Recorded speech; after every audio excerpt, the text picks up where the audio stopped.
right, this is so exciting. You guys, honestly, I can't preface how personal this is for me. Like, this has been a lifelong struggle for me. We're talking about time management. Here to help us is best-selling author and 30-year time management veteran who helps people get their lives organized, Julie Morgenstern. There we go. All right, coming over. Coming close. Help me. Yeah. I'm very excited to meet you. Osmosis right now. Osmosis is happening. Yeah, exactly. Answers are happening. My first coming. question, Julie, is: have you ever been late? Oh, yes. Yeah? Yeah. I was not always an organized person. I was notoriously disorganized for a very long time, all the way through grad school. What made you flip? The flip happened when I had a child. And I was like, if I don't get my act together, this child will never see the light of day. Wow. So I started to get physically organized first, and then I conquered that, and then Wait, what do you mean physically organized? Like, I was very disorganized physically. I mean, like drawers and drawers and planners stuff, and I couldn't find the diaper bag when it was time to take her out for a walk, and I missed the moment, and all of that kind of physical. And we lose a lot of time to physical disorganization. Yeah, if you can't find the stuff you need to get stuff done, then you procrastinate on doing it, and that can create a whole time management like domino. This is what I'm talking about, what I was trying to say in the news, is it's not just about being late. There's like a lifestyle that goes with it that sort of fosters and feeds the lateness, and it's just chaos. It's not knowing where anything is. It's disorganization. It leads to not only anxiety, but then paralysis and then self-loathing. Really healthy stuff. It's amazing how it just dominoes into that, isn't it? Yeah. There is so much judgment that we have around our own sense of order and our own sense of time management. And it's really the first thing, I mean, one of the things that I learned is that when you struggle with time, there's some psychology in it. There's procrastination.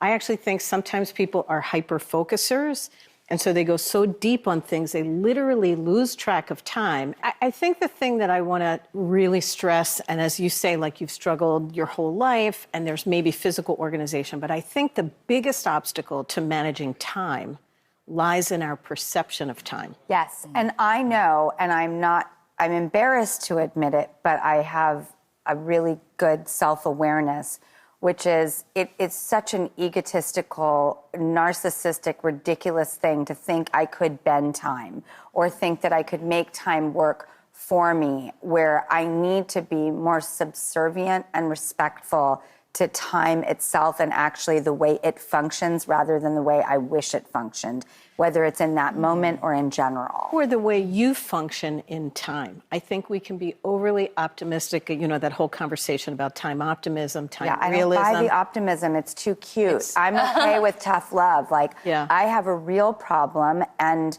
I'm not managing it right. And it's a flaw of mine to think that my systems are working when they're definitely failing me. Yeah. Well, awareness is the first thing, for sure. And you have tips, right? It's like I do. What's three main tips that we can take away? I want to add one thing before I jump to the tips, because the tips will fly from that.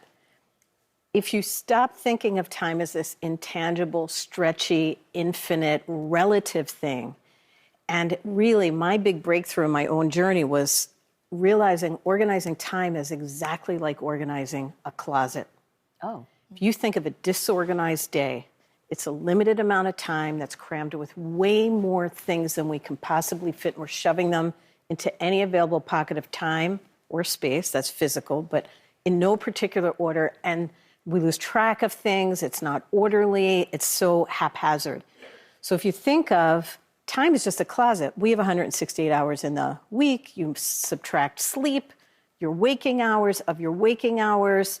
What do you need to fit in? What are the categories? You have work, you have self-care, you have family, you have community, you have your pets. And what do I need? What are my categories? And then you can start to give every category that you want, that defines a balanced, fulfilling life for you. Give every category a home in the closet of your week. And then you have a structure. And then within that structure, you're like, oh, I don't have all day for work or all day for self-care, but I do have this moment and that moment and that moment. and I know it, and I can count on it, and I'm going to use it well. I'm not always looking for self-care time after everything else is done. It's pre-structured. If you think of it as a closet, it's just so powerful. It's a mindset shift. How's that feel? Is there another metaphor other than closet? Because my closet is a really triggering place. Okay. Girl, Like, same. and it's not like conducive triggering. It's a place where things disappear. Yeah. I don't know why I'm not grabbing onto the closet metaphor. I think because my closet is so disorganized and chaotic, it's scaring me. Is that the point? No, it's not the point. But I would say for you, you should get your space organized first, and then you will not only have time back in your pocket, big time, you'll reclaim, I would say, an hour to 3 hours a day. Yeah. You pick on yourself so much.